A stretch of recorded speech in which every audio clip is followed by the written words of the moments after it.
I stared at the courtroom gallery as they carried my father away in handcuffs.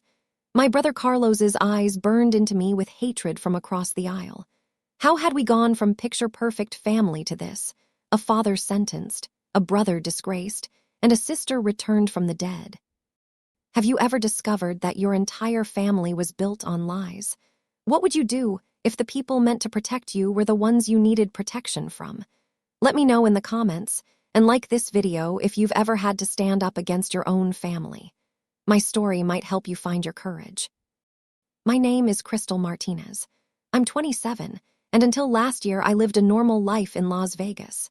I worked as an accountant, dated occasionally, and visited my parents for Sunday dinners twice a month. My father, Richard Martinez, was respected in our community, a successful real estate developer with political connections and a reputation for generosity. My mother, Alina, was the quiet, supportive wife who kept our home running smoothly. My older brother Carlos followed in Dad's footsteps, joining the family business after college. And then there was Maria, my younger sister. Maria was the rebel, the family troublemaker according to my parents. She struggled with emotional issues, they said, always causing drama, always defiant. When she vanished during spring break of her sophomore year at UNLV, my parents seemed almost relieved. They claimed she'd done this before, disappearing for days without contact, though I had no memory of such incidents. "She'll turn up when she needs money," my father said dismissively when I suggested calling the police. "She's probably partying with friends in California." But 3 days passed with no word. Maria's phone went straight to voicemail. Her roommate hadn't heard from her. None of her friends knew where she was. Something felt terribly wrong, but my family's reaction felt even stranger. "Stop overreacting," Carlos snapped when I pushed for a police report. "Maria's an adult. She can go wherever she wants." My mother just cried silently, refusing to discuss it. The tension in our family home felt thick enough to cut with a knife. Finally, I called the police myself. The officer who took the report seemed concerned but not alarmed. "We'll look into it, but your brother is right. Adults go off-grid sometimes. Any chance of boyfriend trouble? Drugs? Financial problems?" None of it made sense. Yes, Maria had been moody lately, but she'd always confided in me. We were close despite our 3-year age gap. She would have told me if something was seriously wrong. A week after Maria's disappearance, my father announced he had news. His face was grim as he gathered us in the living room. "The police called. They found Maria's car abandoned near the California border. No signs of foul play, but her suitcase was inside. They think she may have accepted a ride with someone." My mother sobbed. Carlos stared at the floor. My father's expression remained unreadable. "We should search for her," I insisted. "Put up flyers, call hospitals, contact the media." "The police are handling it," my father said firmly. "We don't need the publicity. I've hired a private investigator who's more discreet." Carlos nodded in agreement. "Dad's right. The last thing we need is reporters digging into our lives." Something about his tone made my skin crawl. What were they so afraid of people discovering? 2 weeks later, the police investigation stalled. No credit card usage, no phone activity, no confirmed sightings. Maria had vanished without a trace. The private investigator my father hired reported nothing useful. Life was expected to go on as normal. But I couldn't move on. Each night, I dreamed of Maria calling for help. Each morning, I woke with tears on my face and a heaviness in my chest that wouldn't lift. "You need therapy," my mother suggested gently. "Your father and I are worried about you." What struck me was how quickly they accepted Maria's disappearance, almost as if they expected it. My family began avoiding me, canceling our usual Sunday dinners with weak excuses. Carlos stopped taking my calls entirely. One evening, desperate for answers, I drove to my parents' house unannounced. No one answered when I rang the bell, but Carlos's car sat in the driveway. I used my emergency key to enter, calling out as I stepped inside. The house was silent. I heard muffled voices from my father's study, Carlos and my dad arguing in hushed, angry tones. I crept closer to listen. "She won't stop looking," Carlos hissed. Crystal's going to ruin everything. I'll handle your sister, my father replied. Just make sure nothing connects back to us.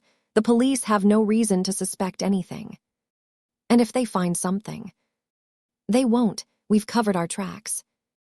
My blood ran cold. Covered their tracks. What had they done to Maria? I backed away silently and left the house, my mind racing with terrible possibilities. That night, I made a decision. If the police couldn't find answers, I would. I started by searching Carlos's apartment while he was at work. I had a spare key from when I'd watched his cat last summer. I didn't know what I was looking for, but I knew my brother was hiding something. His apartment was meticulously clean, too clean, almost sterile. In his closet, behind a row of suits, I found a plastic storage bin. My hands trembled as I opened it. Inside lay a blouse I recognized as Maria's, stained with what looked like dried blood.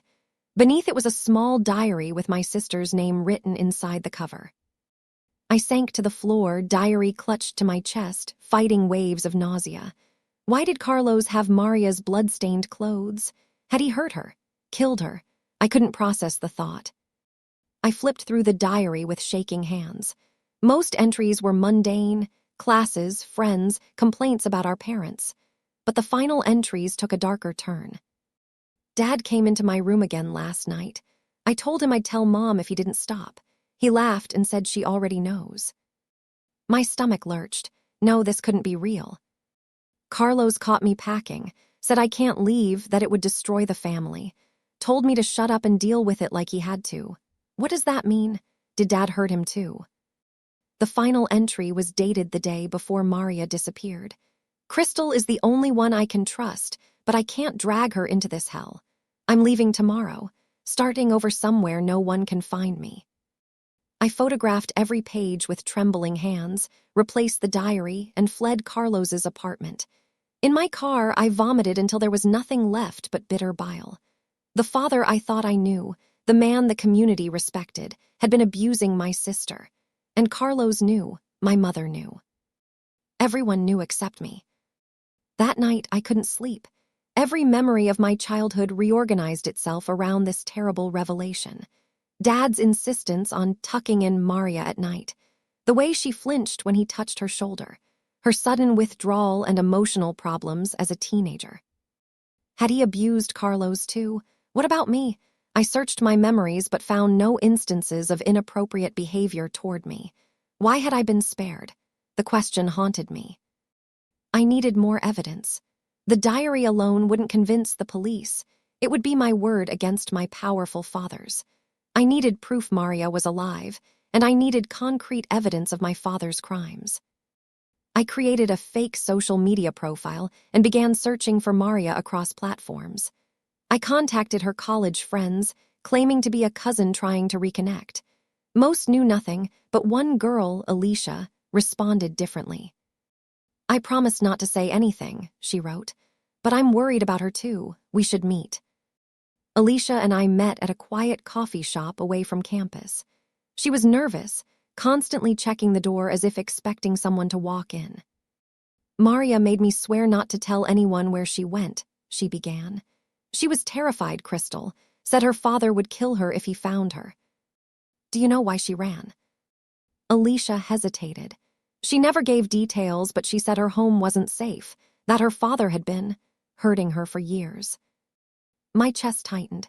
Do you know where she is now? Denver, last I heard. She was staying with a women's shelter there, using a different name. She called me once from a blocked number but made me promise not to tell anyone, not even you. She said they might be watching you. I had a location, a starting point. I took a week off work, told no one where I was going, and drove to Denver. I visited 8 different women's shelters before I found someone who recognized Maria's photo. She stayed here briefly, the shelter manager confirmed. Called herself Anna, left about 6 months ago. Do you know where she went? We don't track our residents after they leave, she hesitated. But she mentioned Portland, said she had a friend there who could help her start over. Portland was over 1,000 miles away. I couldn't take more time off work for another search. I needed help, someone with resources and expertise. But who could I trust? Not the police, not with my father's connections, not my friends who might accidentally reveal my search. The answer came from an unexpected source. My college roommate Danny had become a journalist specializing in domestic abuse cases. We drifted apart after graduation, but I remembered her fierce dedication to exposing abusers. If anyone would help without judgment, it would be Danny. I called her from a burner phone I'd purchased. To my relief, she agreed to meet without asking questions. Over dinner in a quiet restaurant, I showed Danny everything I'd found. The diary photos, the blood-stained clothes, my notes from conversations with Alicia. "This is serious, Crystal," Danny said quietly. "Your father could be dangerous if he realizes you're investigating him." "I have to find Maria," I insisted. "I need to know she's safe." Danny nodded slowly. "I have contacts in Portland, people who work with abuse survivors. They might be able to help locate your sister discreetly. But Crystal, you need to be prepared. If your father has been abusing Maria, there may be other victims. And if your brother is covering for him." "I know," I whispered. "My whole family could be involved." While Danny worked her contacts in Portland, I began my own investigation into my father. I created a spreadsheet of his business associates, political connections, and charitable work. One pattern emerged quickly. My father's nonprofit foundation worked extensively with youth organizations, particularly those supporting teenage girls from troubled homes. The realization made me physically ill. Had he used his charitable work to access vulnerable girls? I needed access to the foundation's records, but they would be at his office or on his computer. I remembered the annual foundation gala was approaching. My parents always attended, as did Carlos. The house would be empty. The night of the gala, I watched from down the street as my family drove away in formal attire. Once their car disappeared, I used my key to enter the house. My father's home office was locked, but I knew where the spare key was hidden. Inside his office, I went straight to the filing cabinet where he kept important documents. The bottom drawer was locked. I searched his desk and found a small key taped under the center drawer, a hiding spot I'd accidentally discovered as a teenager. The drawer contained financial records for the foundation, including expense reports for special projects that didn't match any public initiatives I knew about. Hundreds of thousands of dollars allocated to unnamed consultants and discretionary funds. I photographed everything, then turned to his computer. It was password protected, but I tried several possibilities before succeeding with Elena Richard Carlos Maria 1990, our names and my parents' wedding year. The password seemed innocent, familial even, which made what I found even more disturbing. His email contained correspondence with other men, business associates, political figures, even a judge, discussing what they called private parties. The language was coded but clear enough. Young women provided as entertainment, many of them from the very programs my father's foundation supported. As I dug deeper, I found a folder labeled Insurance. Inside were photos of influential men with young women, clearly taken without their knowledge. My father had been blackmailing his associates to keep their silence about his activities. Among the photos, I found something that stopped my heart: pictures of Carlos with a girl who couldn't have been more than 16. My brother wasn't just covering for our father. He was involved. I was copying files to a USB drive when I heard the front door open. I froze, checking the time. The gala shouldn't be over for hours. "I know I left it in my office," my father's voice echoed from the foyer. "It'll just take a minute." Footsteps approached. I disconnected the USB drive, closed everything, and slid under the desk, praying he wouldn't notice anything amiss. The office door opened. My father's expensive dress shoes came into view as he walked to the desk. He opened a drawer, rummaged briefly, then closed it. For a moment, he stood still. I could hear his breathing, see his feet shift as he surveyed the room. Had I left something out of place? My own breathing seemed deafeningly loud in the silence. "Richard," my mother's voice called from the hallway. "Did you find it? The Caldwells are waiting." "Coming," he replied and walked out. I remained hidden until I heard their car pull away, then fled the house, USB drive clutched in my hand like a lifeline. That night, I couldn't sleep. The evidence pointed to something far larger and more sinister than I'd imagined. Not just my father abusing Maria, but a trafficking operation disguised as charity work. And Carlos was part of it. I needed to find Maria before confronting them. She would be key to any case against our father, and I needed to ensure she was safe. Danny called the next morning. "I found her," she said without preamble. "She's using the name Ana Garcia. She's working at a bookstore in Portland's Pearl District." My heart soared. She's alive, she's okay. "Seems to be. My contact saw her yesterday. Crystal." Danny hesitated. "My contact said she looks pregnant." The news hit me like a physical blow. Maria, pregnant? By whom? The implications were too horrible to contemplate. I took emergency leave from work and flew to Portland that afternoon. The bookstore was small, tucked between a coffee shop and a vintage clothing store. Through the window, I saw her, Maria, my sister, alive. Her hair was shorter, dyed black, but it was unmistakably her. And Danny's contact was right. She was visibly pregnant. I waited until her shift ended, then followed her to a small apartment building 6 blocks away. My heart pounded as I knocked on her door. When she opened it, her face went pale. "Crystal, how did you?" "I've been looking for you for months," I said, tears streaming down my face. "Maria, I know what Dad did to you." She pulled me inside quickly, checking the hallway before locking the door. "You shouldn't be here. If they find out where I am." "They don't know. No one knows except me and a journalist friend who helped me find you. Maria, I found your diary at Carlos's place. And Dad's files. The foundation. I know what they've been doing."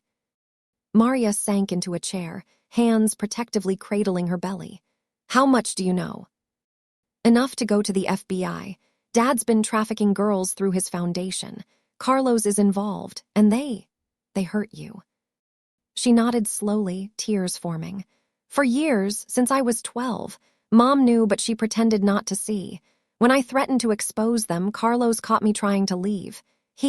Her voice broke. He beat me, said he'd kill me if I didn't disappear quietly."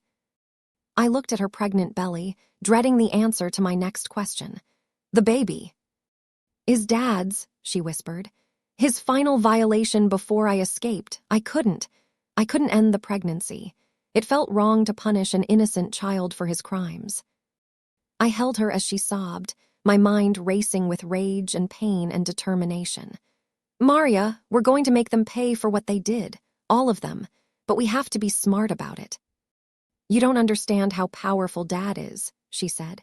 "The people he knows, the things he has on them, he's untouchable." "No one is untouchable," I said firmly, "and his power is exactly how we'll destroy him." Over the next week, Maria and I developed a plan.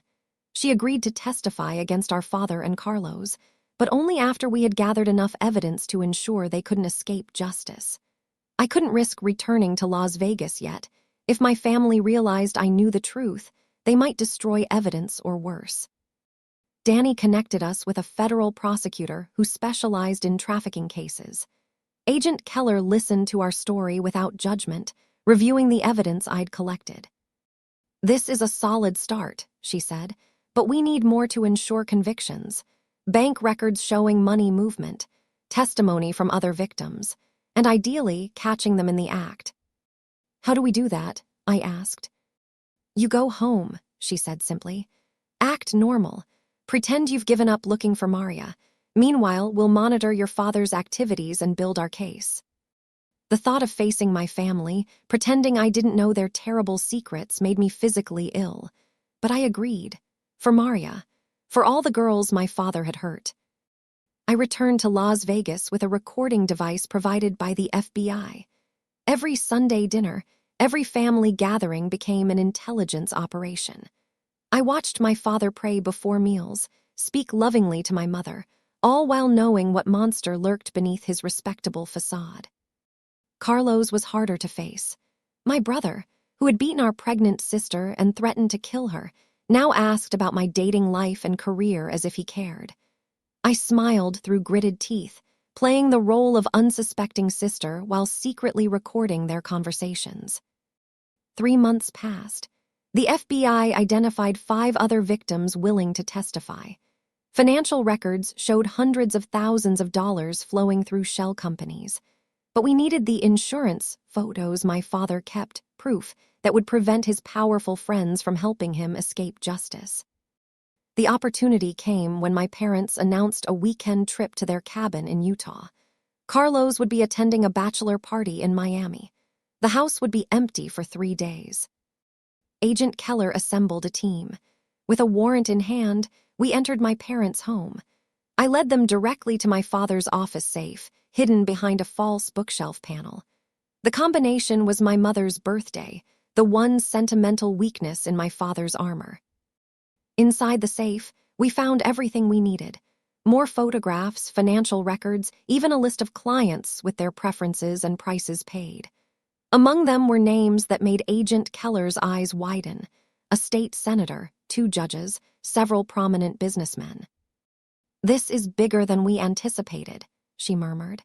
"We'll need protection for you and your sister until this is over." The FBI moved quickly.